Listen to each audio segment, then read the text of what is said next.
शेख मेरा सवाल है ताक रात में वितर को लेट पढ़ने के ताल्लुक से।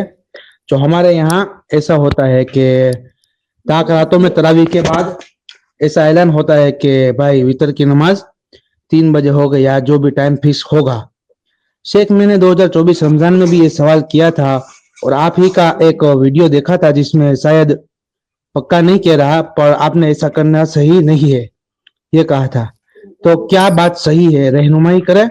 और लोग ऐसा करते हैं तो क्यों करते हैं, क्या इसमें सवाब ज्यादा है या उल्टा ये अमल सही नहीं है। वाज़ेह है भाई सवाल। बिस्मिल्लाह अल्हम्दुलिल्लाह वस्सलातु वस्सलामु अला रसूलिल्लाह। भाई तरावी पढ़ने का एक तरीका ये है कि तरावी की नमाज आप जमात से पढ़ें। अगर आप तरावी की नमाज बा जमात पढ़ते हैं इमाम के साथ तो इमाम जितनी नमाज पढ़े आप उतनी नमाज मुकम्मल पढ़ें। अगर वो वित्र तक पढ़ता है तो आप वित्र तक पढ़ें।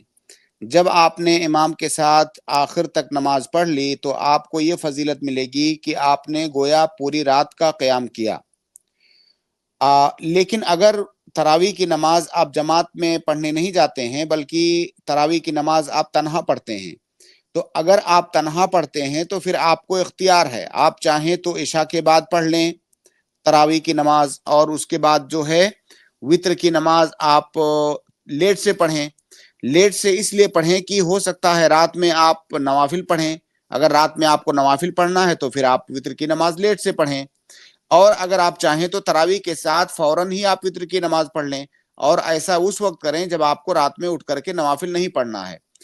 तो अगर आपको जमात से पढ़नी है तरावी की नमाज तो आप इमाम के साथ मुकम्मल नमाज पढ़ें जहां तक इमाम पढ़े। अगर कोई इमाम ऐसा करता है कि तरावी की नमाज तो इशा के बाद पढ़ लेता है और वित्र को इसलिए छोड़ देता है कि रात में दोबारा से जमात कायम की जाएगी और दोबारा लोग इकट्ठा होकर के बाजमात नमाज अदा करेंगे, तो ये तरीका साबित नहीं है। या तो इमाम तरावी की नमाज पढ़ने के बाद वित्र की नमाज कंप्लीट कर ले। अगर वो नमाज कंप्लीट नहीं, वित्र की नमाज नहीं पढ़ता है तरावी के बाद, तो ऐसी सूरत में भी दोबारा उसे जमात नहीं बनानी चाहिए। इमाम जाकर के अपनी वित्र की नमाज पढ़ेगा, जब रात में उठेगा नफिल पढ़ेगा तो अपनी वित्र की नमाज पढ़ेगा उसके बाद, और जो अवाम है वो भी अपनी वित्र की नमाज अगर रात में नवाफिल पढ़ते हैं तो उसके बाद पढ़ेंगे। लेकिन ऐसा करना कि 2 बार जमात कायम करना, एक बार तरावी की नमाज पढ़ लिए फिर रात में उठेंगे और सारे लोग इकट्ठा होकर के वित्र की नमाज बाजमात पढ़ेंगे, ये तरीका साबित नहीं है।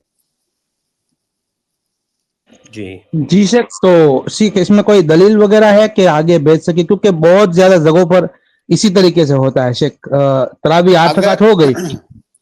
अगर इसमें दलील होती, मुझे मालूम है कि कुछ लोग आखिरी अशरे में ऐसा करते हैं कि तरावी की नमाज पढ़ लेते हैं, वित्र नहीं पढ़ते हैं, फिर दोबारा रात में 1 बजे 2 बजे 2:30 बजे इकट्ठा होकर के जमात बना करके फिर जो है क़यामुल लैल करते हैं, फिर लास्ट में वित्र पढ़ते हैं। कुछ लोग ऐसा करते हैं, लेकिन अगर इसकी दलील होती तो हम ऐसा नहीं कहते कि ऐसा करना सही नहीं है।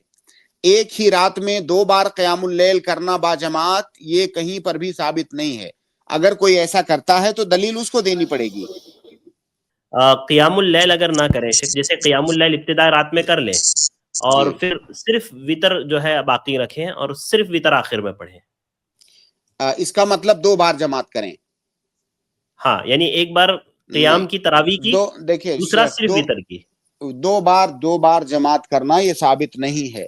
अल्लाह के नबी सल्लल्लाहु अलैहि वसल्लम के ज़माने में भी और सहाबे कराम के ज़माने में जब हज़रत उमर ने तरावी की नमाज बाजमात शुरू करवाई नबी सल्लल्लाहु अलैहि वसल्लम के बाद, तो उस वक्त भी ये तरीका नहीं था कि लोग 2 बार इकट्ठा हों, 2 बार जमात कायम करें।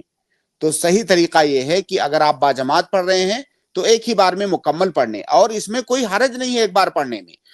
आखिर में आप वित्र की नमाज मुअख्खर क्यों कर रहे हैं? आप इसीलिए तो कर रहे हैं कि रात में आपको नफली नमाजें पढ़नी है। अगर आपको नफिल नमाज नहीं पढ़नी है तब तो वित्र पढ़ लेना चाहिए आपको। और अगर आपको नफली नमाज पढ़नी है रात में उठ करके तो पढ़ने में कोई हरज नहीं है। रमजान का हुक्म अलग है। रमजान में देखिए नफिल नमाज में असल क्या है? नफिल नमाज में असल ये है कि नफली नमाज बाजमात नहीं पढ़ी जाती है, सिवाय चंद नमाजों के जिनमें जमात बनाना साबित है, वही नफिल नमाजें जमात से पढ़ी जाती हैं। वरना नफिल नमाज में असल ये है कि वो बगैर जमात के पढ़ी जाती है। तो अब जैसे तरावी की नमाज है, ये भी नफिल नमाज है, لیکن تراویح کی نماز باجماعت پڑھنا یہ ثابت ہے، اسی لیے ہم اس کو باجماعت پڑھتے ہیں اور اسی کو افضل مانتے ہیں. لیکن وہ نمازیں جو باجماعت پڑھنا ثابت نہیں ہے، نفلی نمازیں، ان کو باجماعت نہیں پڑھنا چاہیے.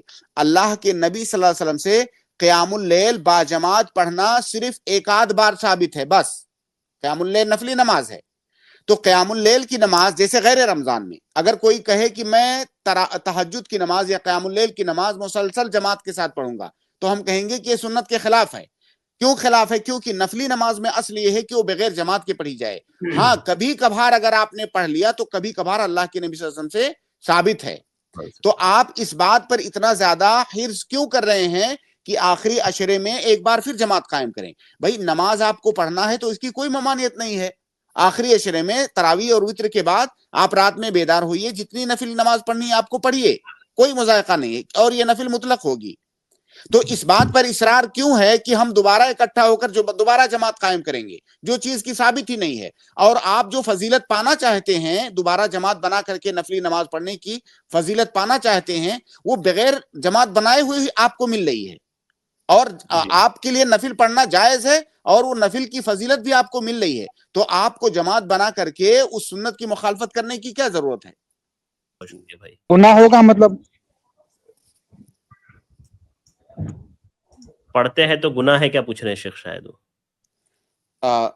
دیکھیے ہم اصل میں کچھ علماء نے اس کے جواز کی بات کی ہے، جیسا کہ آپ بہت سارے لوگ حرمین کا حوالہ دیتے ہیں، تو ہم اس حد تک تو نہیں جائیں گے کہ ہم اس کی تبدیع کریں، تفسیر کریں، لیکن آپ یہ سمجھ لیں کہ اس کی کوئی بھی دلیل نہیں ہے، اس کی کوئی دلیل نہیں ہے. یہاں تک کہ حرمین میں جو ہوتا ہے بہت سارے علماء نے اس کی مخالفت کی ہے، شیخ البانی وغیرہ نے اس کی کھلی مخالفت کی ہے.